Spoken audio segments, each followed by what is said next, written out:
Early morning enveloped the city park with a quiet coolness, the smell of fresh grass mingling with the humid air. A little boy's light laughter echoed by the lake, where a family of 4 was tossing breadcrumbs to the ducks. His little sister was trying to reach for the water, and his mother, with a smile, gently held her hand. His father, tall and statuesque, stood nearby, watching the children as if trying to absorb every moment of this rare tranquility. But something had changed. The thin rustle of gravel became heavier, more measured. Alien footsteps. A chill ran down the man's back as a uniformed man approached them. A policeman. He looked at them from afar as if he'd already made up his mind, like a predator who'd chosen his prey. "What are you doing here?" His voice was harsh, metallic. No greeting, no explanation, just condemnation and suspicion permeating every word. The mother turned to him, her smile fading like a light snuffed out by a sudden wind. The child stopped laughing, grabbing the edge of her dress. The father straightened, slowly raising his hands in a protective gesture. "We're just taking a walk." His voice sounded calm, but there was a noticeable wariness in it. The policeman stepped closer, his face contorted in a grin that read the usual confidence in his superiority. He looked them over from head to toe, as if he were evaluating the merchandise on display, before he spoke again, louder this time, tearing the morning air sharply.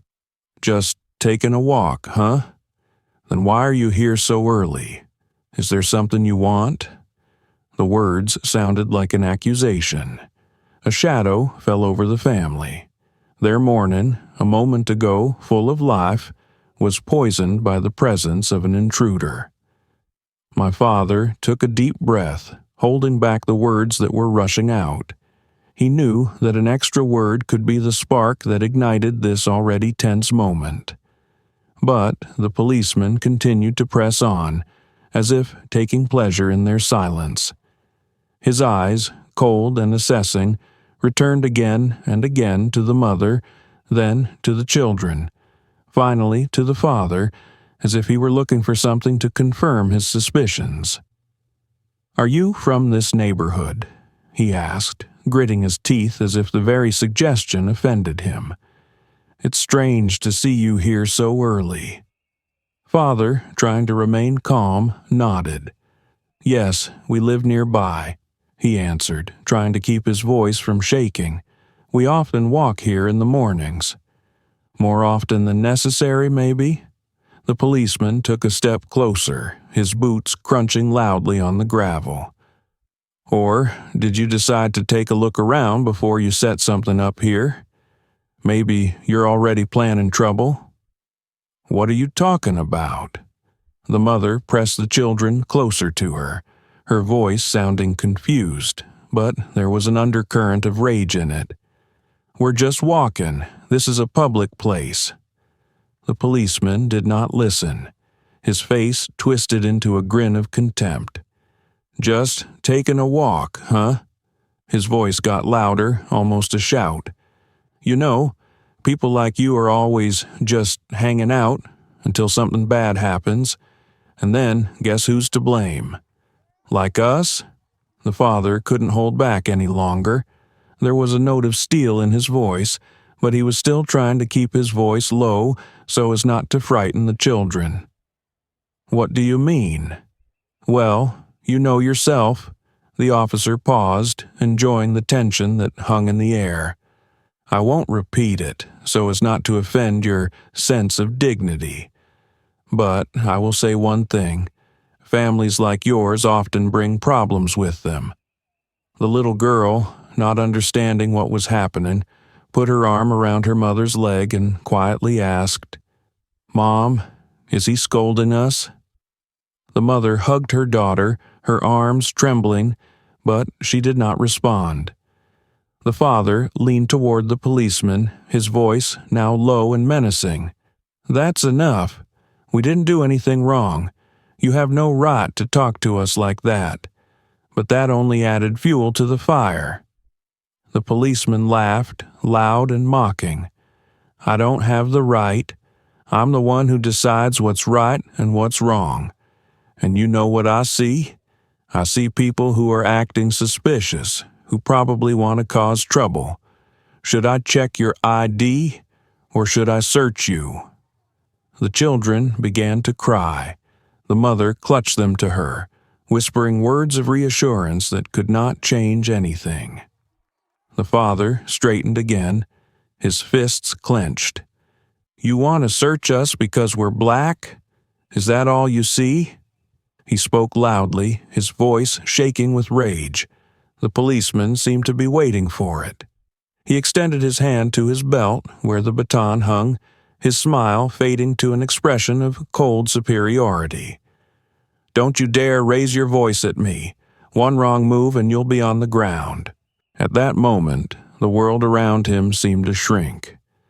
The voices of the birds stopped, the wind died down, the people in the park stopped, afraid to move or intervene. The family found themselves in the center of the clearing, as if on a stage where the audience were indifferent witnesses. The father looked at his children, at his wife. He realized that every action he took could cost them more suffering. Again, suppressing his rage, he stepped back, showing the policeman that he would not resist. But it wasn't enough. The policeman moved even closer, his breath now touching my father's face. That's right. Listen to me and everything will be all right. Or maybe not. He grinned again. Who knows? These words, filled with a hidden threat, were the last straw. An unbearable tension hung in the air. None of them knew that a woman in dark glasses and a hat was already walking toward them, just outside their field of vision. The policeman, sensing weakness, like a predator that captures the fear of its prey, changed his tone. Now his words were slow, like drops of poison seeping into every vein. He gave the family a contemptuous glance, as if assessing whether they were worth his time. You know what the funny thing is? He began, grinning like he was about to tell a joke.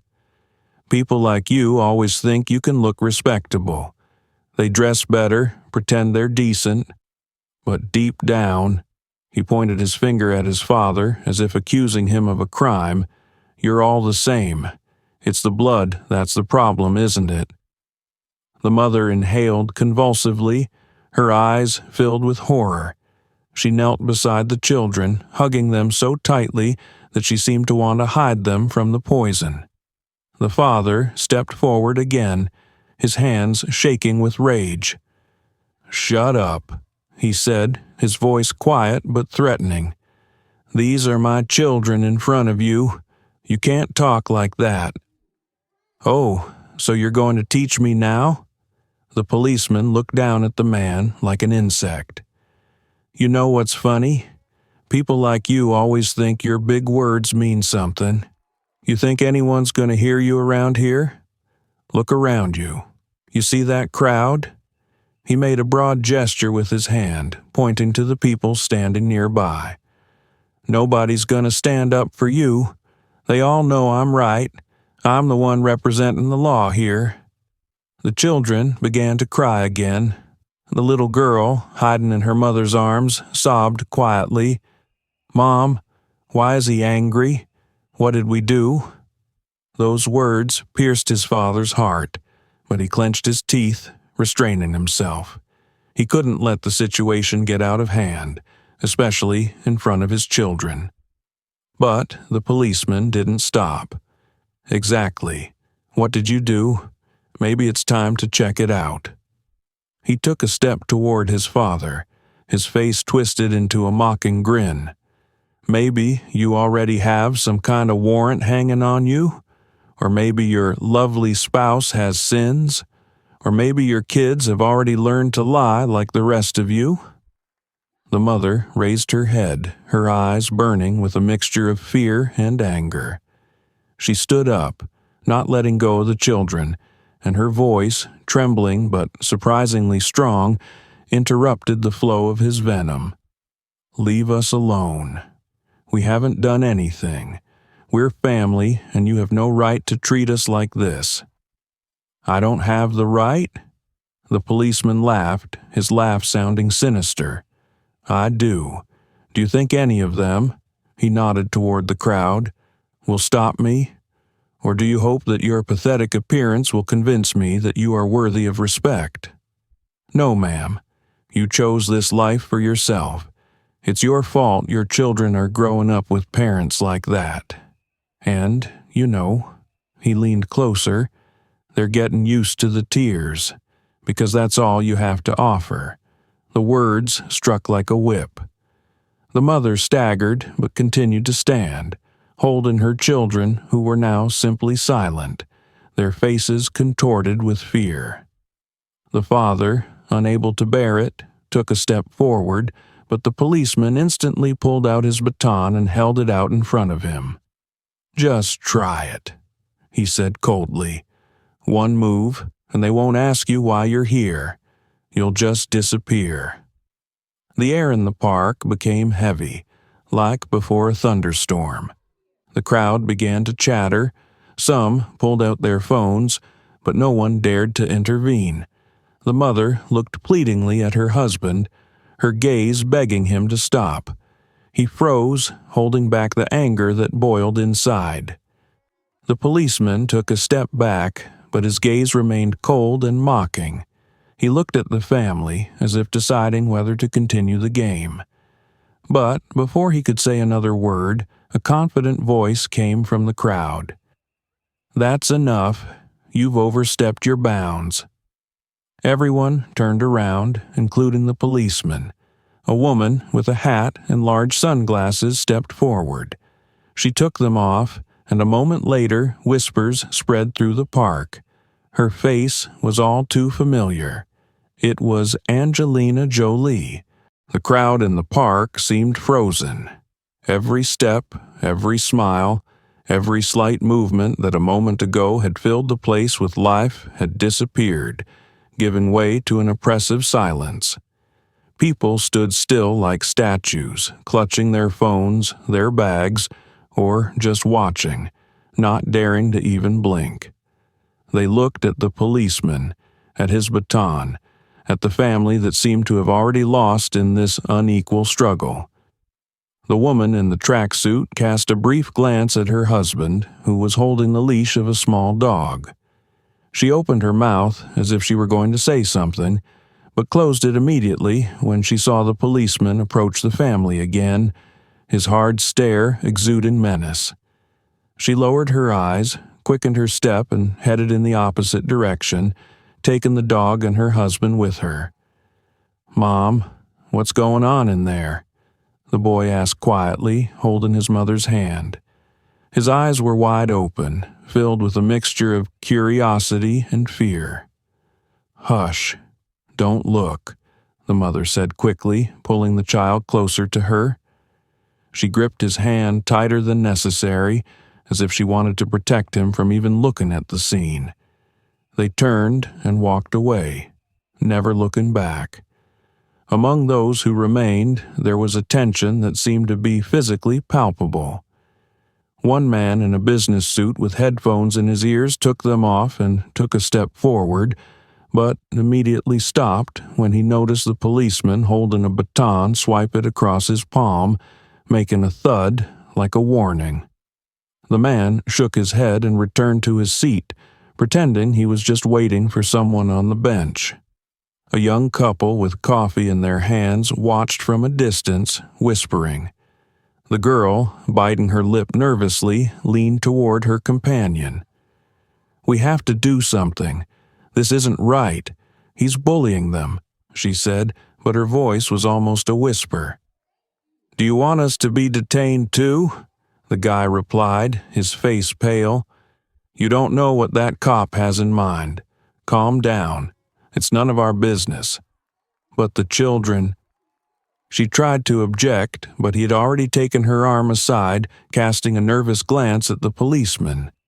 Again, there was silence, broken only by the heavy breathing of the family and the muffled sobs of the children.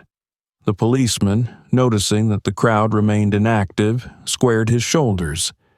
He ran his hand over the belt where the handcuffs hung and looked at the father of the family with a mocking smile. "No one's rushing to help you, are they?" he said, his voice icy but full of smugness. "And you know why? Because they all realize you're not the kind of people to stand up for. They know that people like you are best kept away." The mother clasped the children even tighter, her hands trembling, but she did not let them go. The father, on the other hand, stood straight, his eyes burning with an anger that he struggled to contain. "You're a coward," he said quietly, his voice low, but each word clear. "You hide behind your badge because without it, you're nothing, and you know it." The policeman stopped, his smile gone. The crowd held its breath. A second, 2, 3, and he moved sharply forward, stopping only a few centimeters from the man. "Say it again," he said, his voice flat, but his eyes were angry. "Say it again if you're not afraid." His father remained silent, looking at him straight on, without fear, though his hands were trembling. The policeman looked at the crowd again, and his smile returned. "See? They're so brave until it gets hot. None of you interfere. None of you say a word. And you know why?" He looked around the crowd. "Because I'm the law, and they are? They're just dirt underfoot." Some of the crowd turned away, others raised their phones, but none of them took a step forward. They just stood there, staring and silent. And in that silence, the family found themselves all alone, surrounded by dozens of indifferent eyes that saw everything but did nothing. At that moment, the mother whispered softly, barely audible, "Somebody, please." But her words dissolved into an air that was filled with fear and inaction. At the moment when the air in the park became heavy with suffocating fear, there was a subtle change in the crowd. Among the many motionless figures turning away from the stage or staring into the screens of their phones, one woman stood out. She stood nearby, a little to the side where the gravel path smoothly turned into an alley. She wore large sunglasses that hid her eyes and a wide-brimmed hat that shaded her face. Her clothes, simple but elegant, seemed deliberately tailored so as not to attract attention. But that's what made her mysterious. She stood with her head slightly turned, like a random passerby who lingered only for a moment to realize what was happening. But her posture was too static and her movements too cautious. There was no expression of horror on her lips that was read on the faces of the others. On the contrary, her face, as far as could be seen, seemed focused. She wasn't looking at the phones or casting nervous glances in the direction of the policeman. Her gaze was directed straight at him, studious and cold, as if she were watching an animal preparing to leap. The policeman didn't seem to notice her yet. He was too busy demonstrating his power and superiority to the family, to the indifferent crowd that never dared to intervene. He was hurling new derogatory words, gesticulating and stomping his boots on the ground, as if he wanted to shake the father out of his anger so that he could get an excuse for violence.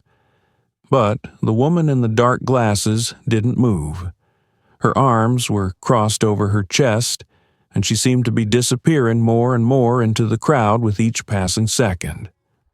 The people standing nearby paid attention to her for a moment, but immediately turned away, not noticing anything unusual. Those who happened to cross her gaze, however, felt a strange tension. It was as if she knew how it would end, and was waiting. Her silence was not like the fear or indifference of the others. It was filled with a kind of inner tension, as if she were waiting for the exact moment to make the first move. Her hands tensed slightly, Her fingers clenched, as if in response to the policeman's particularly harsh words. "None of you dare to interfere," he shouted again, glaring at the crowd, waving his baton. His eyes glittered with malicious triumph. "Because you all understand, I'm in charge here. This is my territory." He seemed to be looking for confirmation of his power in the faces of the audience, wanting to see their downcast eyes, their fear, their indifference. But when his gaze happened to catch the woman with the glasses, his confidence shook slightly. She stood too still, too calm. There was no fear in her posture, and it irritated him. The policeman took a step in her direction, but immediately changed his mind, turning back to the family. Apparently, he figured she was just another one of those who wouldn't say anything. But he was wrong. The woman made a barely perceptible movement with her hand, as if checking something in her pocket. Her posture changed, a little more tense, but at the same time confident. She knew she had been noticed, but she was in no hurry to interfere just yet. Her expression remained enigmatic, as if she were an actress waiting for her line at a perfectly timed moment. In the crowd, someone finally noticed her.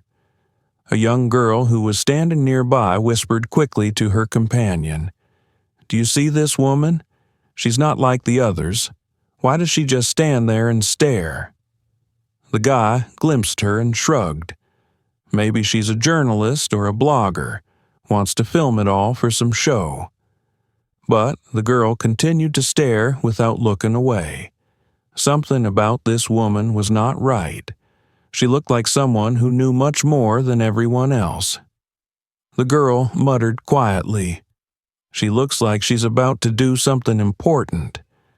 But before the guy could answer, the cop raised his voice again, distracting everyone.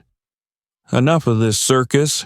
If you don't shut up," he pointed his baton sharply at his father, "I will show you personally how the law works." At that moment, the woman with glasses took the first step forward. Her movements were smooth, almost lazy, but they immediately attracted attention. Her presence suddenly became noticeable.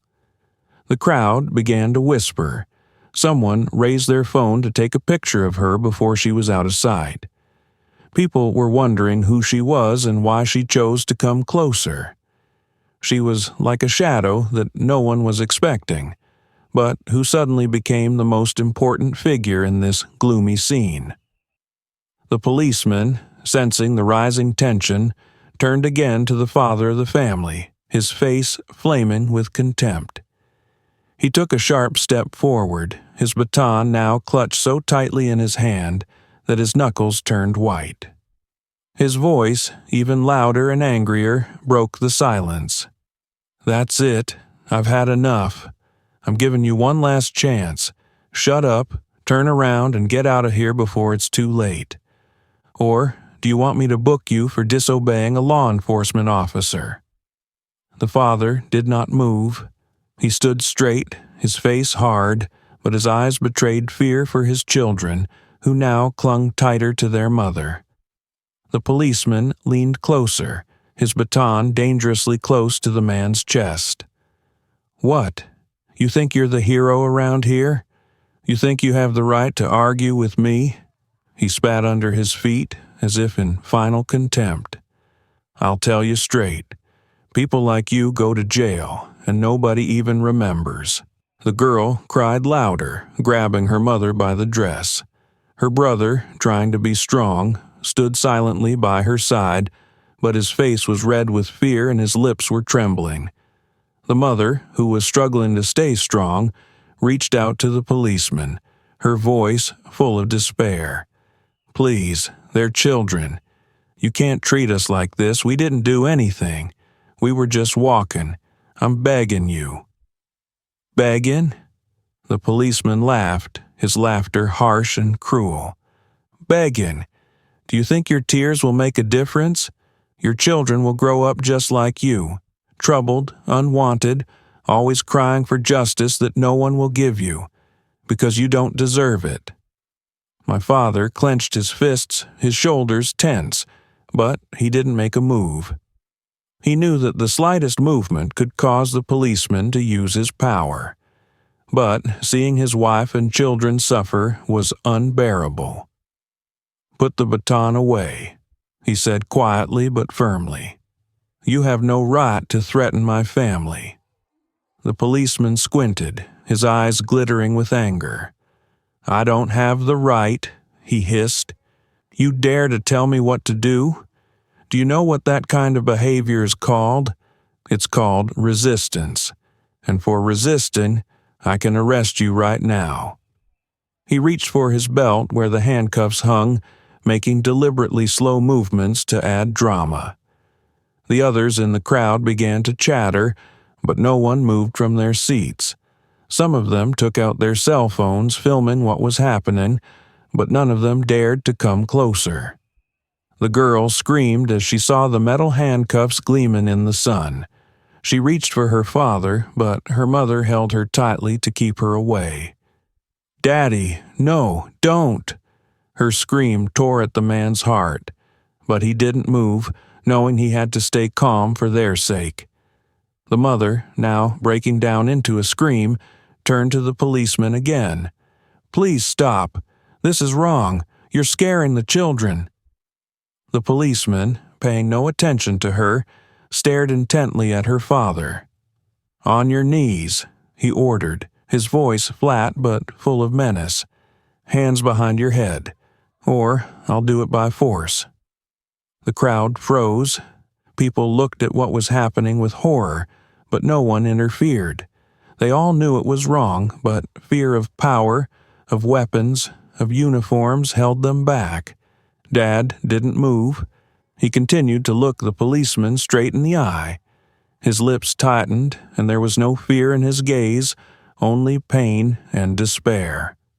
"I haven't done anything," he said, and his voice sounded surprisingly calm. "And I will not kneel." The policeman stepped forward again, his baton now touching the man's chest. He raised the handcuffs, clearly preparing to put them on. But before he could take the next step, there came a clear, confident voice from the crowd. "That's enough." Everyone turned around. The woman in the dark glasses and hat now stepped forward, her steps confident, her face determined.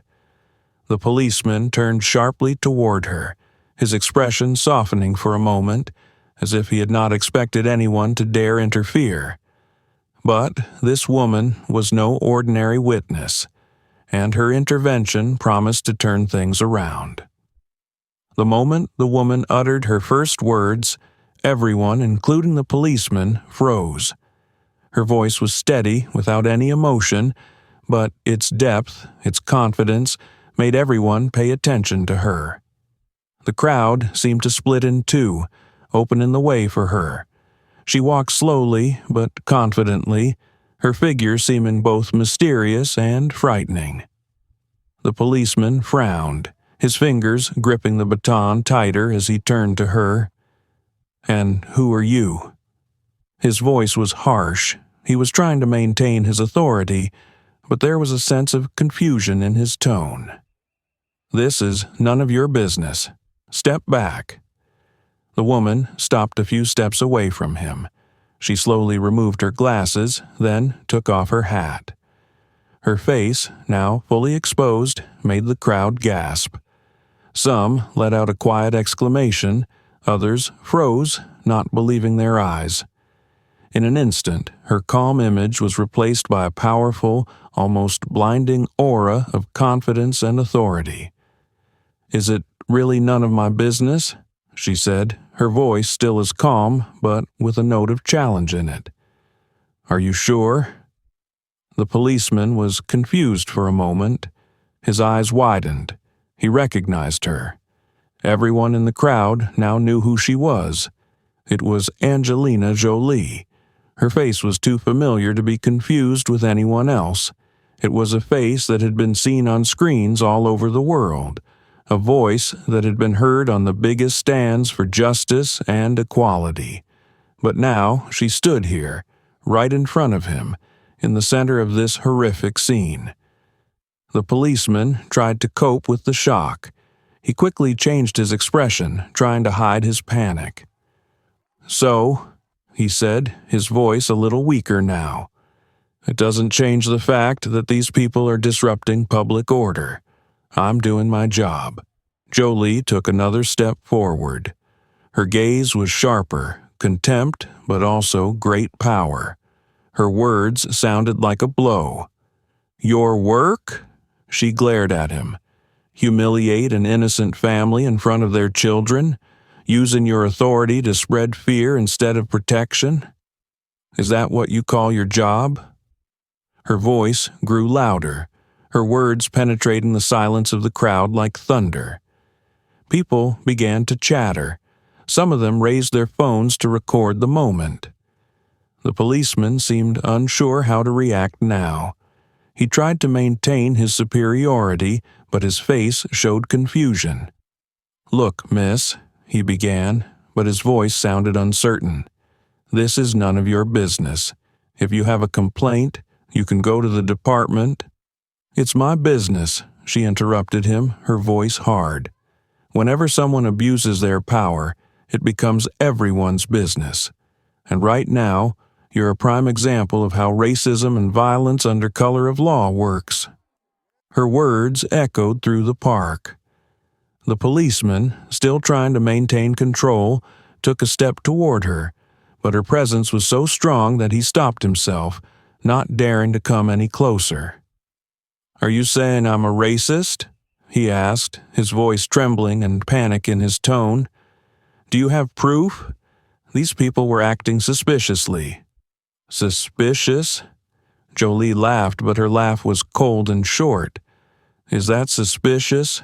Walking in the park with children? Or does their skin make them suspicious? Are you sure you want to continue?" She took another step forward. Now they were standing very close. The crowd, seeing that Angelina Jolie had become a shield for the family, began to whisper louder.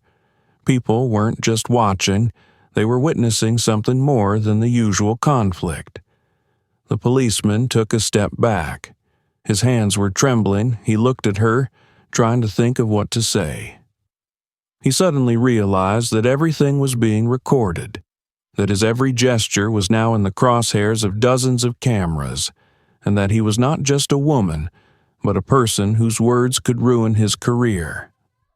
"Yeah, I'm just doing my job." He tried to justify himself, but his words sounded weak and unconvincing.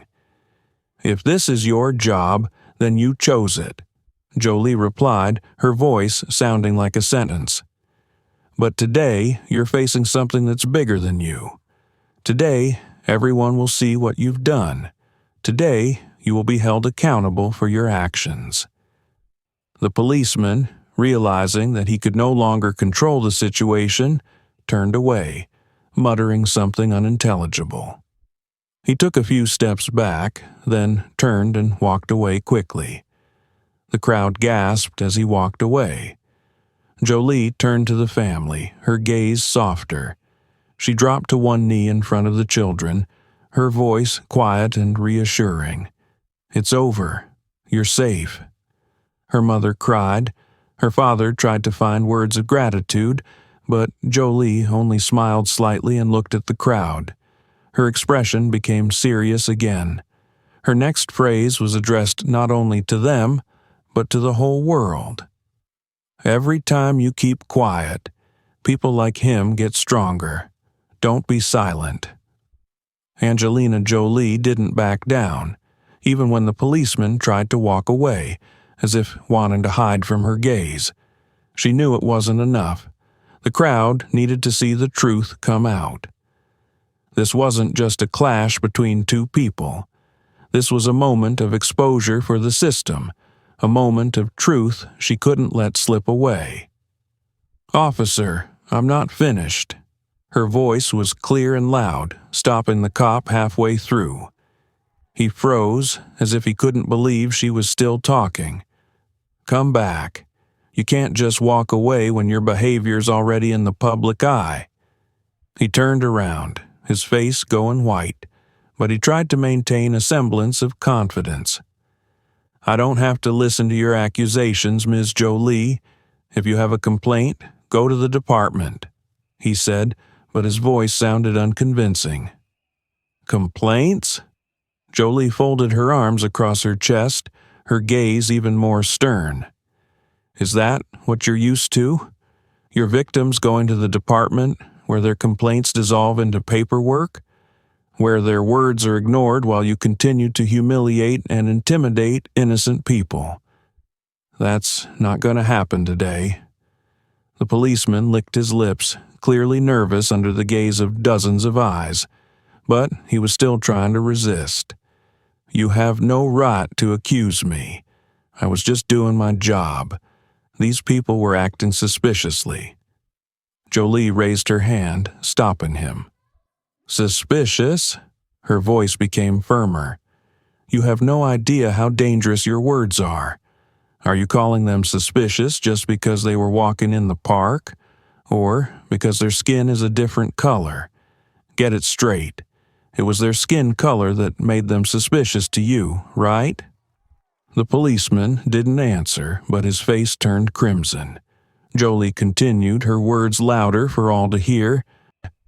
"This is not a random incident. It's not a mistake. It's part of the system that you represent. A system that allows you to look at people and judge them by their appearance, by their background, by their race. You use the badge as a tool of fear, not defense. That's what racism is. You are the face of it, and tonight the whole world will see it." The crowd, which had been silent until then, began to make noise. People were whispering. Some were shouting words of support, and some kept filming what was happening on their phones. The policeman, realizing that he was losing control of the situation, made another attempt to justify himself. "I didn't discriminate against anyone." His voice broke, panic in it. "These people just caught my attention and I—" "Got your attention?" Jolie interrupted him, her eyes sparkling. "Is that what you call suspicious behavior? Taking a walk with the family? Feeding the ducks? Or maybe their skin automatically makes them guilty in your eyes?" He fell silent. His hands twitched to his belt, but he didn't dare touch the baton again. Jolie wasn't giving him a chance to get away with it. "Tell the truth, officer.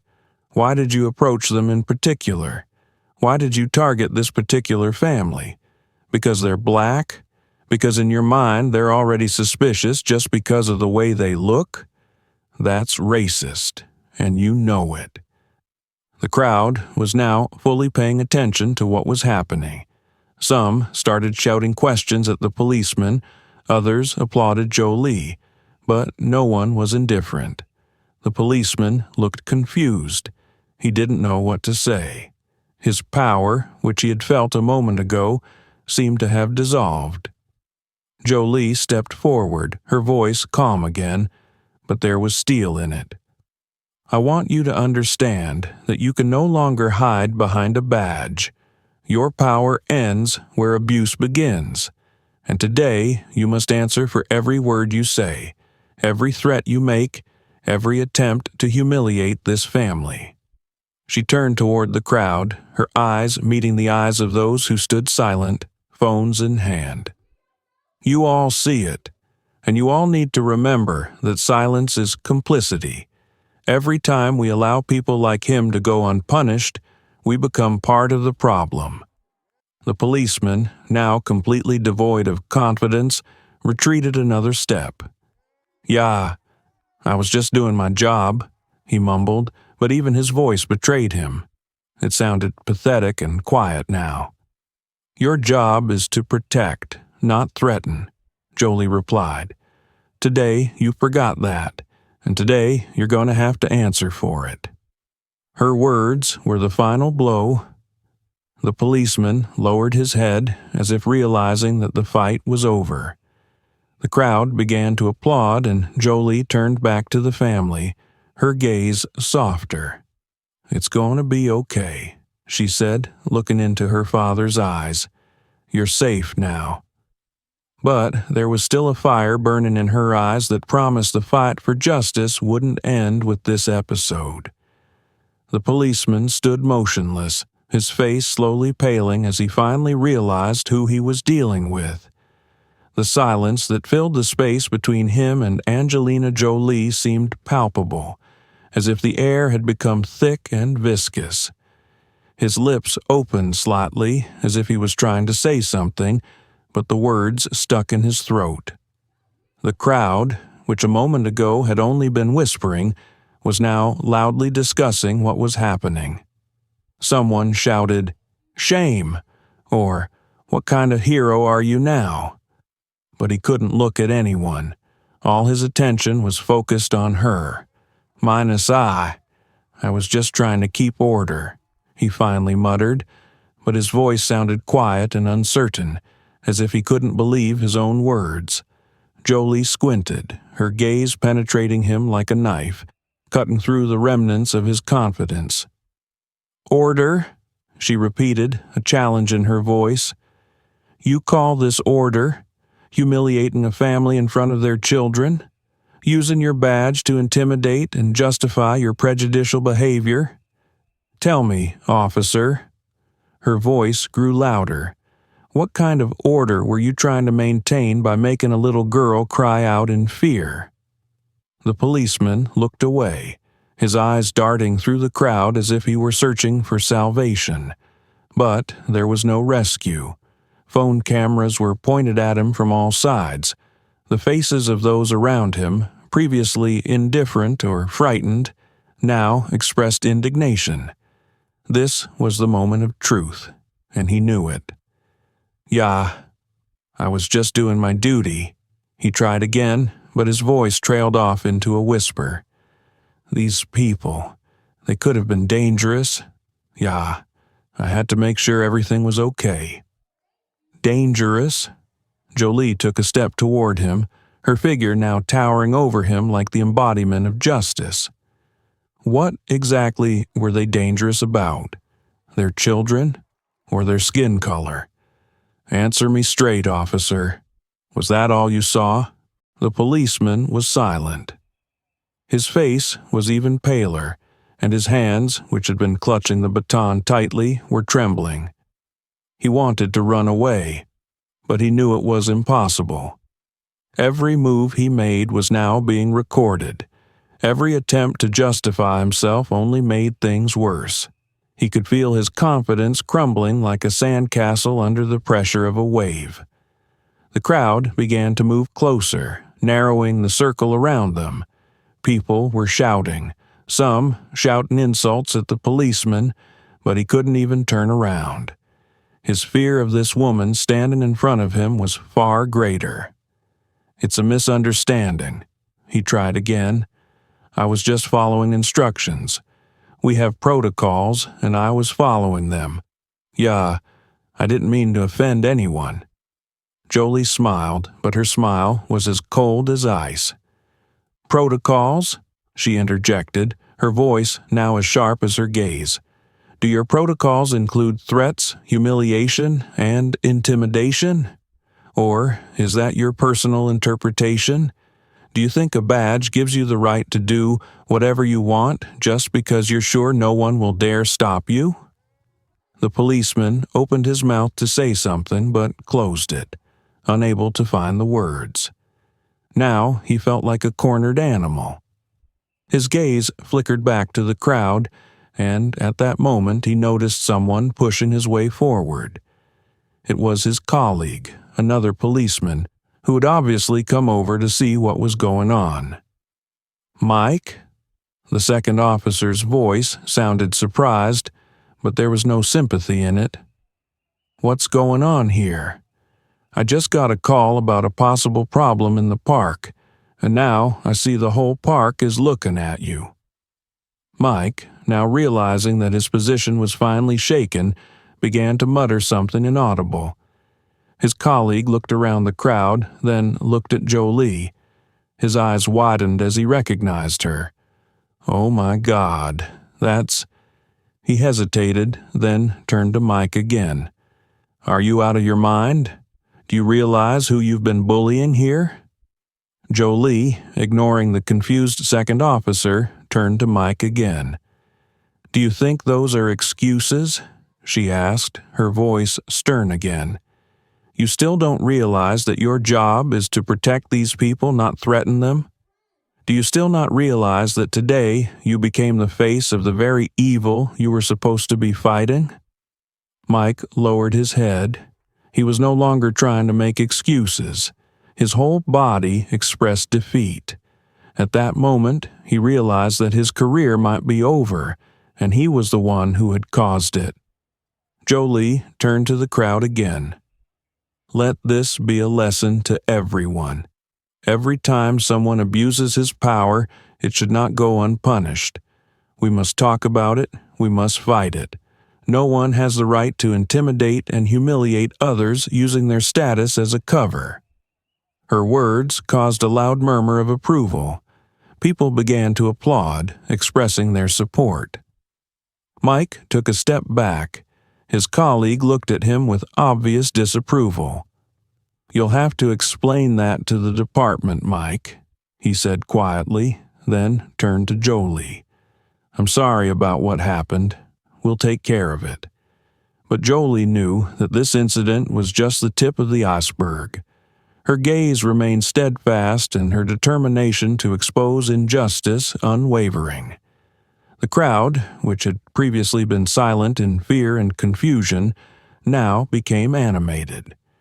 Inspired by Angelina Jolie's decisive words, people began to whisper, to talk, and then to express their opinions louder and louder. Someone shouted, "Enough already! How many people can you make fun of?" These words, spoken timidly at first, like an echo, were suddenly picked up by other voices. A woman with a small child in her arms stood next to the family, as if protecting them with her presence. A young couple, who had been watching in silence earlier, moved closer, their gazes now full of determination. "It's disgusting," the girl said, addressing her companion, but so loudly that the whole crowd could hear. "It shouldn't happen to anyone." "Yeah," her boyfriend nodded, clutching the phone in his hands. "We saw it start. It's racism, pure and simple." Those words stirred something in the air. The eyes that had previously been directed only at Jolie or the policeman now turned to each other. People realized that each of them had witnessed an injustice, and each of them had a responsibility to make sure that it did not go unpunished. "Why did you treat them like that?" The man in the suit, who had been watching from the sidelines, asked loudly. His voice was full of contempt. "They did nothing wrong. You just used your power to humiliate them?" Policeman Mike, who had previously looked only at Jolie, now began to look back at the crowd. His face expressed growing confusion. He saw dozens of cameras pointed at him, heard the growing indignation. With each passing second, his confidence was fading. "People, let's calm down," he tried to say, but his voice sounded muffled, almost pleading. "I didn't mean anything bad. You just what?" A woman in the crowd interrupted him, her voice shaking with anger. "Threatened to arrest the innocent, making their children cry? Is that your job?" The man beside her was supportive. "We're sick of looking at it. You think we're going to be quiet? We won't anymore." The crowd began to move closer. People began to stand shoulder to shoulder around the family, as if protecting them with their numbers. Jolie took a step back, letting them take their place. She knew her role was to awaken them, to let them feel the power. And now that power was spilling over like a wave, threatening to wash away what was left of the cops' former confidence. "Do you think it's going to end here?" shouted someone from the crowd. "The whole world will see what you've done. Everyone will know who you are." Mike tried to say something, but his voice was drowned in a chorus of condemnation. People shouted words about equality, about justice, about how no one would allow such actions to go unpunished. "We won't be silent anymore," shouted the young woman, holding her cell phone with the camera on. "You must answer for your actions." The policeman took another step back.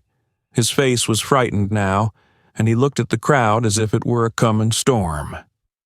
"Yeah, I made a mistake," he finally mumbled, his voice barely audible. "This misunderstanding."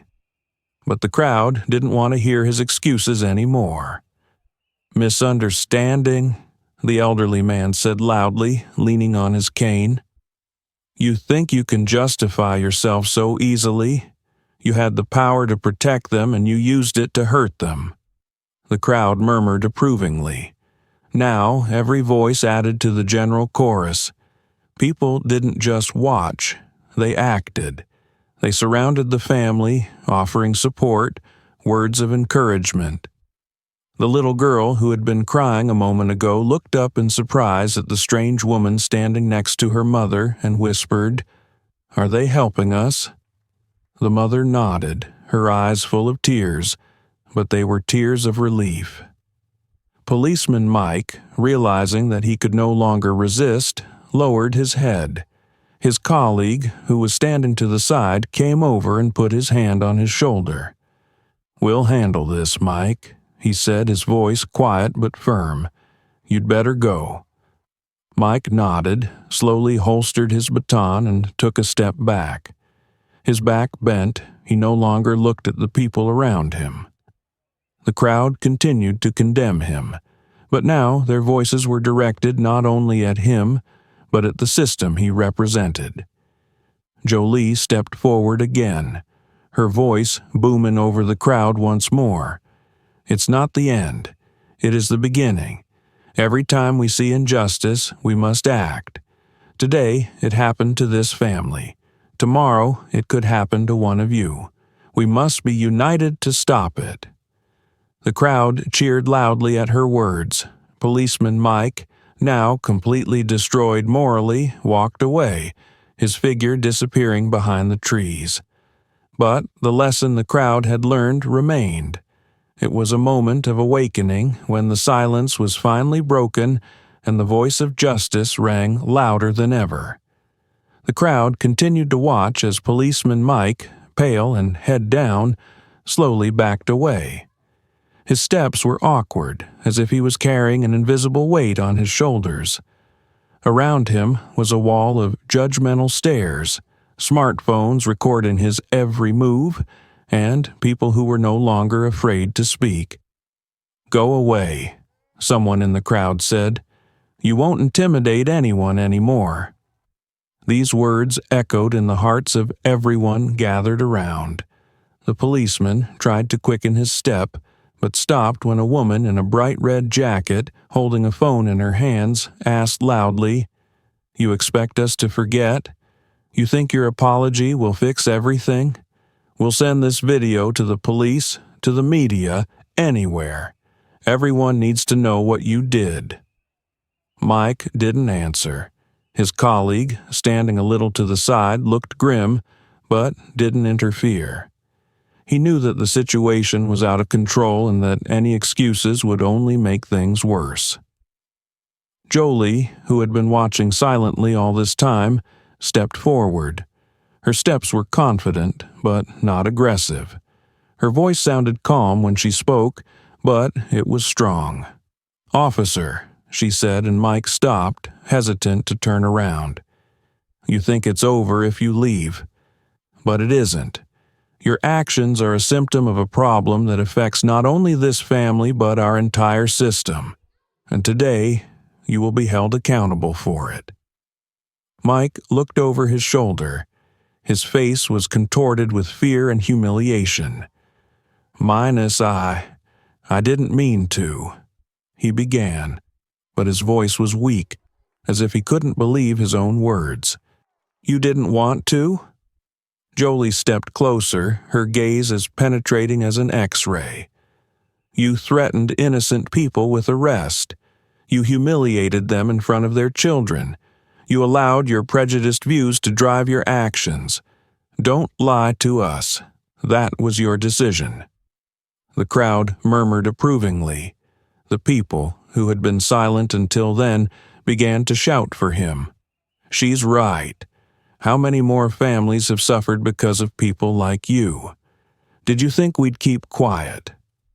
Mike tried to look for a way out, but the circle of people around him grew tighter. He had nowhere to hide.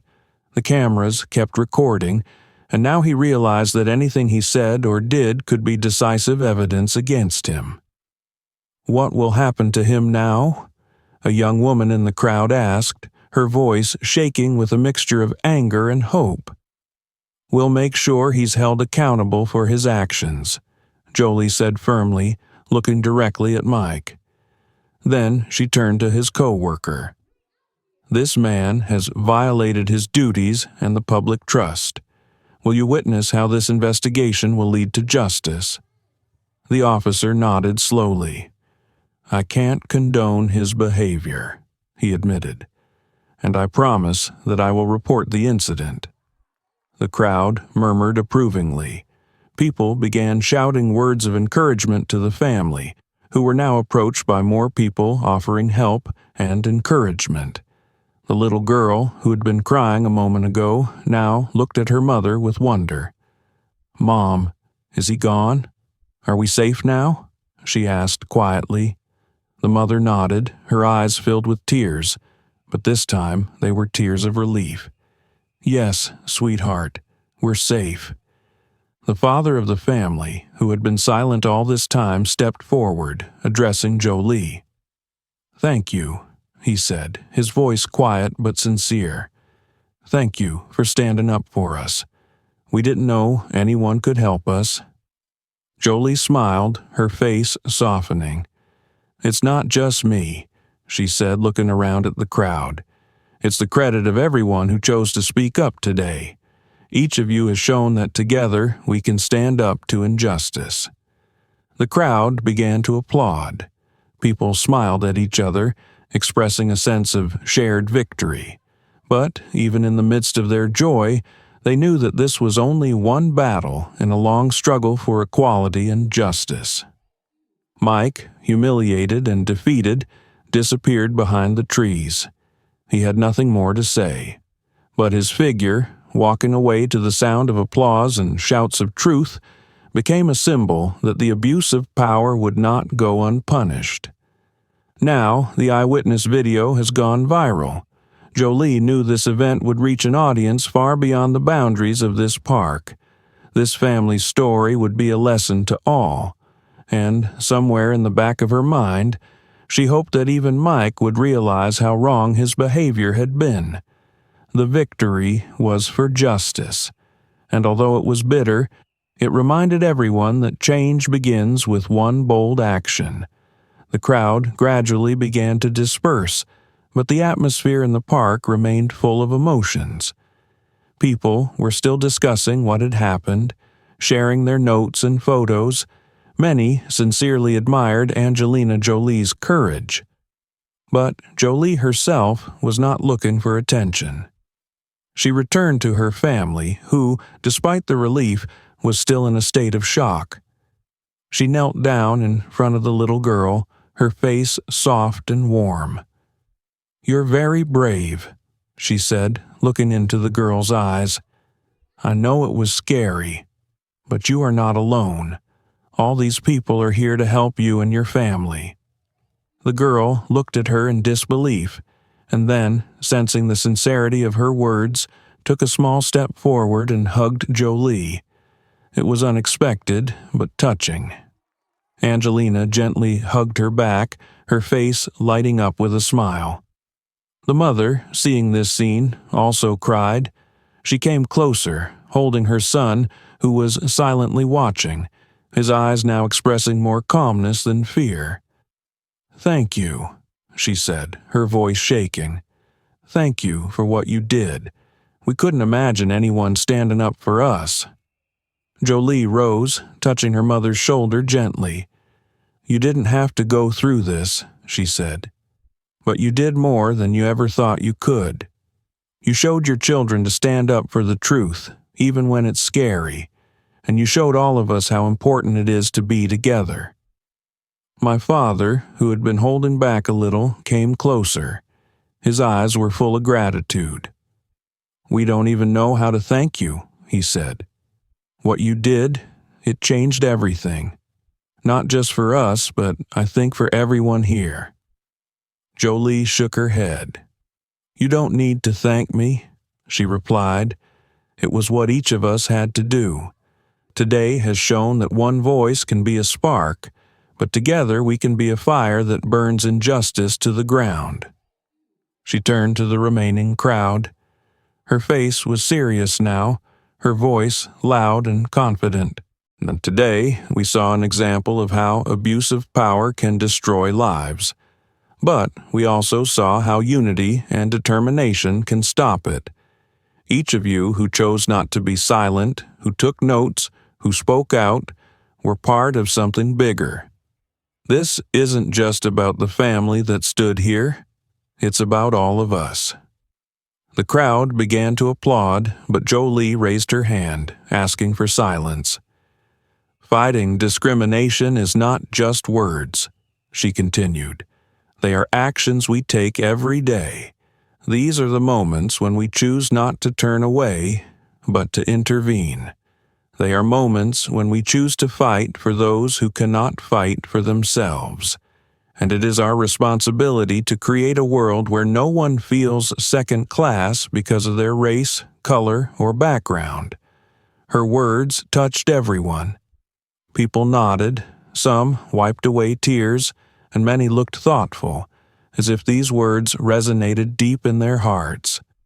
"This family showed incredible resilience today," she continued, "and I promise that I will do everything I can to make sure that this incident is not just a lesson, but the beginning of change." She turned to the family again, her voice softer. "You're not alone now. All these people are your allies, and so am I. If you ever need help, know that you can always come to me." The mother cried again, but they were tears of gratitude. Her father hugged her, and the children, who were still clinging to Jolie, smiled despite the stress. A member of the crowd shouted loudly, "Thank you, Angelina. You are a true heroine." The whole crowd echoed these words, and people began to applaud, shouting words of gratitude. Jolie smiled, but her face remained serious. "The heroes here are you," she replied. "Each and every one of you who stood up for yourselves. Today you have shown that there is still room for good in the world, and that together we are stronger than any injustice." The crowd applauded again, and the family, now surrounded by support, looked more confident. The mother, looking at Jolie, whispered, "We'll never forget it." Jolie nodded. "So do I. That day in the park was more than a simple incident. It became a symbol of how one person's voice can light the fire of change. And though that day is over, its echoes have continued to echo in the hearts of all who were part of that story. Justice had been served, and the world, if only a little, was a better place. Friends, this story is a reminder of how important it is to fight injustice and be there for those who need support. We want to know your opinion. How do you feel about this situation? Have you or a loved one experienced racism or injustice? Write about it in the comments. Your stories and thoughts are incredibly important to us because it is together that we can create change. Don't forget to subscribe to our channel so you don't miss new stories that inspire, teach, and unite. If you enjoyed the video, please like it. It helps us to keep sharing important topics. Thank you for being with us. We appreciate each and every one of you and want to wish you a beautiful day full of goodness, light, and justice.